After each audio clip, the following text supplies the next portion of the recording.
decide to pick.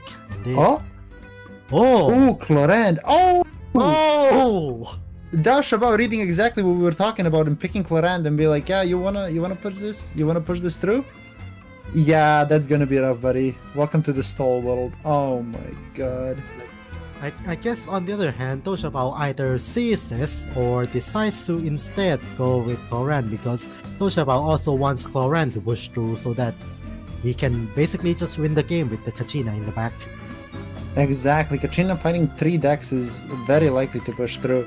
And we can see here that they still do have the Natlan Arcane card, which is quite nice in all of these matchups because realistically, a lot of these mid-range decks are not gonna do much at the start and you're going to be able to keep up and just do more attacks than they do for the entirety of the game. So Yep. I do like this deck like a lot. I think it's quite nice.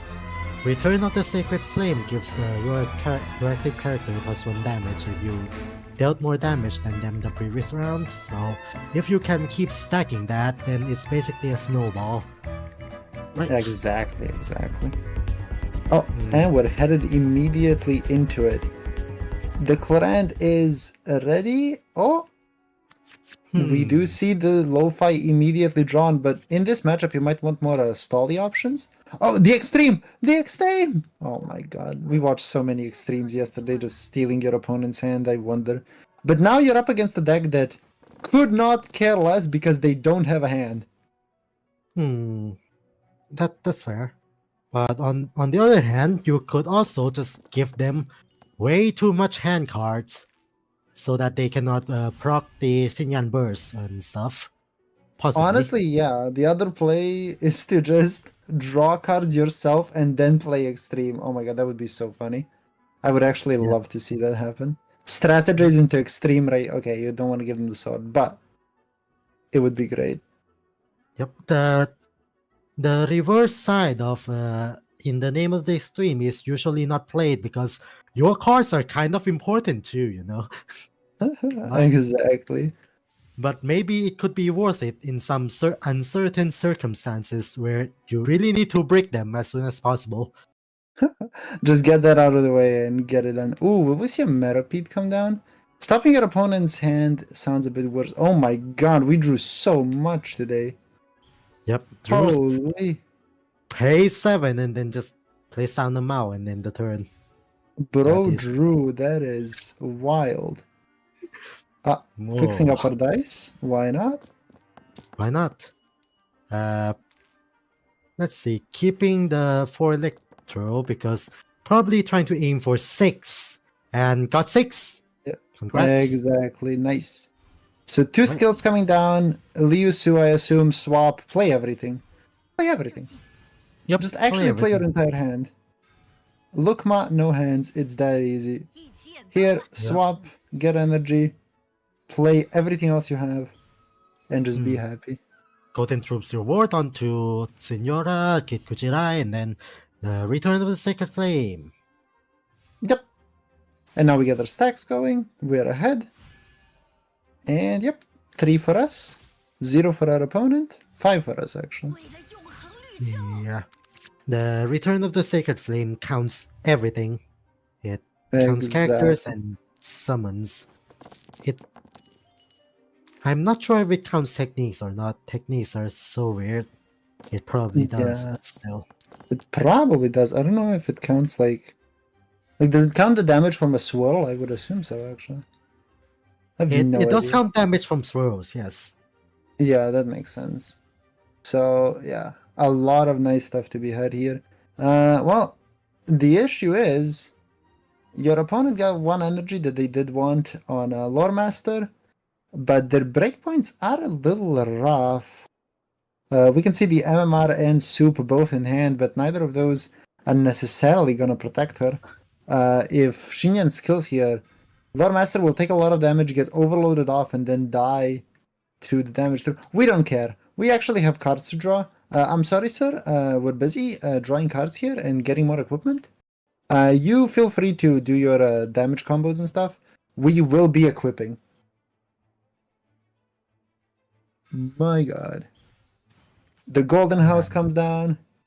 getting. Oh, can we just full equip? Are we just gonna full equip CLORINDE and just leave it be? Yeah, that's one. Oh, they. Oh, they on CLORINDE. And we go there. Interesting. Okay, sure. They on CLORINDE. I like that.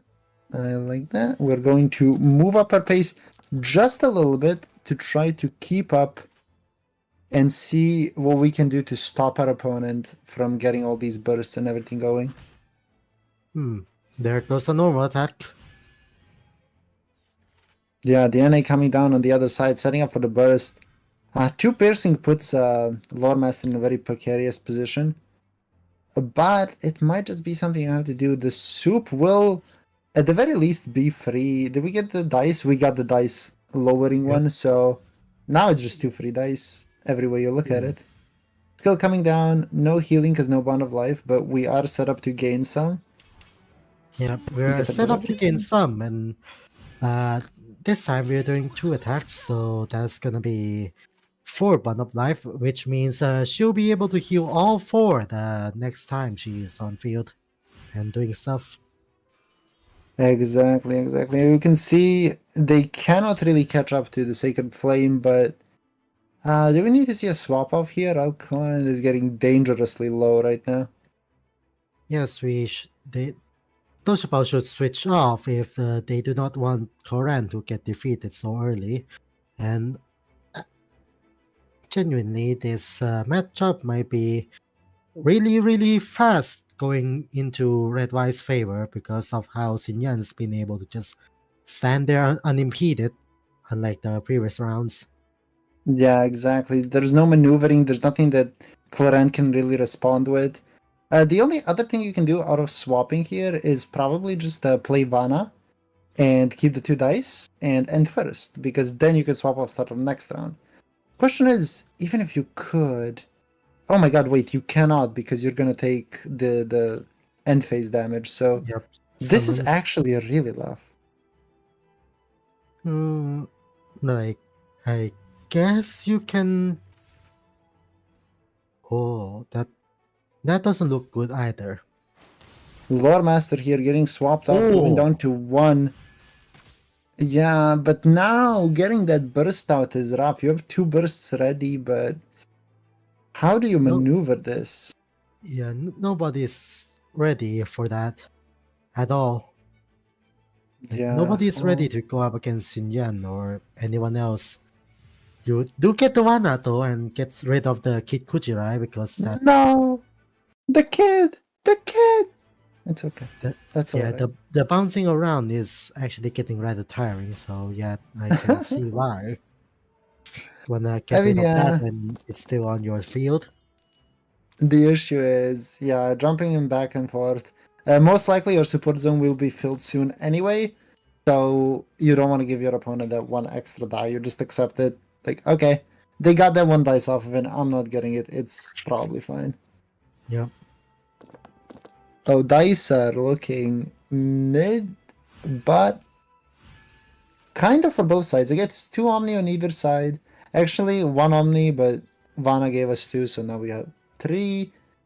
And the other side's looking okay as well. The only problem is your opponent can really play it slow this round, and I'm sure they will, trying to maneuver themselves onto this Lore Master, which is gonna be rough though. I don't know how you're gonna go about it. Could we say an instant swap to Miko here? Just keep up the pressure? No, I do not agree on that, but because at that point, then Toshibao, like Red White probably knows that Toshibao has a fast swap with how much the hand cards has been, and as a result, the Eremite Scorching Lore Master swap is always possible and stuff. We might just see XINYAN going attack again. Yeah, I see it. Getting everyone super low. Yep, and it happens. Yeah, here's the fast swap, you're right, into Lore Master, who will burst and get her job done. Yeah. Now, Red White could maybe potentially threaten Toshibao again by just switching back to XINYAN again, and that burst is going to be extremely deadly. Exactly. It's a shame there's no gamblers to profit off of it, but completely reasonable and understandable. But yeah, heading off to XINYAN here means that, yeah, two characters are probably going down no matter what. Yep. Because even if you did have healing food, do you want to spend all that energy doing it? I don't know. And this is just actually a lot of damage. This Clohand needs to go completely crazy. She can heal herself. She can do a lot. But is it going to be enough? We'll have to see. Either way, it's going to be only CLORINDE left on the field, so Toshibao will. Oh, the switch to Citrine. This is to preserve dice for CLORINDE, but on the other hand, it means CLORINDE goes down to 1. One piercing, but one fight to take. We didn't switch to Clorinde, which is interesting because that would have given us an extra die. We might have been scared of if we go to Clorinde, they can swap to a different character, and then we need to swap off. That's the issue. I believe that's the play we were playing around. Yeah, but now MMR coming down. Yep, that elemental skill only healing 2 because of the only one normal attack. Exactly. And now CLORINDE has nothing to do except just normal attacking because of not enough dice, not enough everything at all. Yeah, your resources are low. Your opponent is ready with that Miko burst. We'll probably just pass here.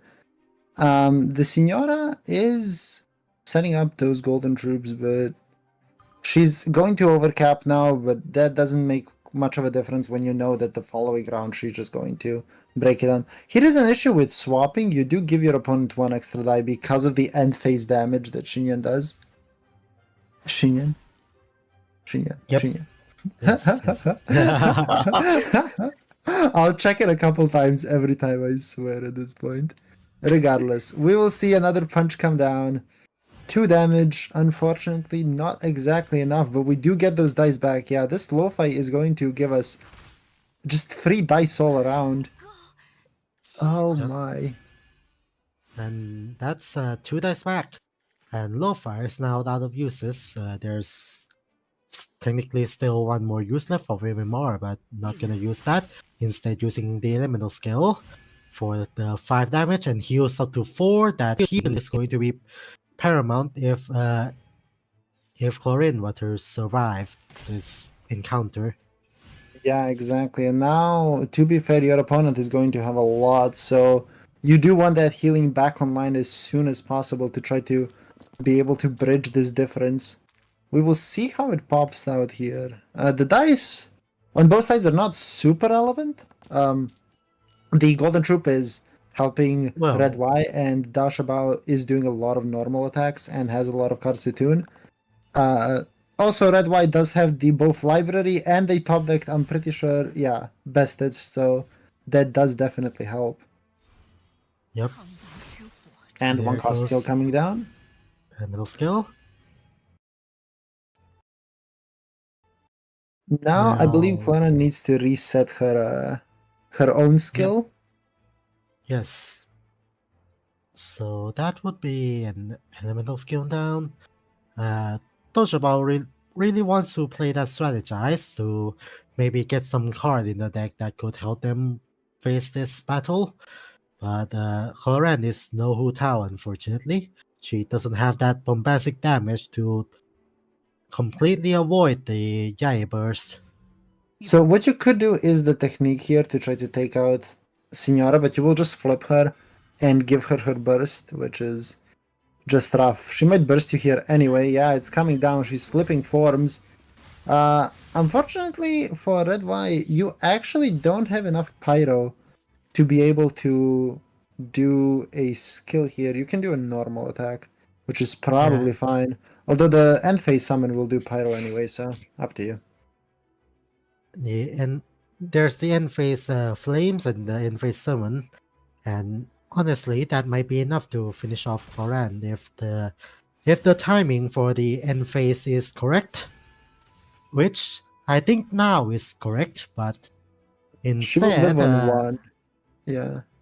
yep, You just do switches. this, and this is just there. That's just too much. The fast Hmm. swap to end it all, just before she can get to heal. Because remember, Lo-Fi does give her a lot of extra dice, and she will use those dice to heal herself back up. So we just say, no, we have a fast swap. We have a way to clear this out. Yep. Goodbye.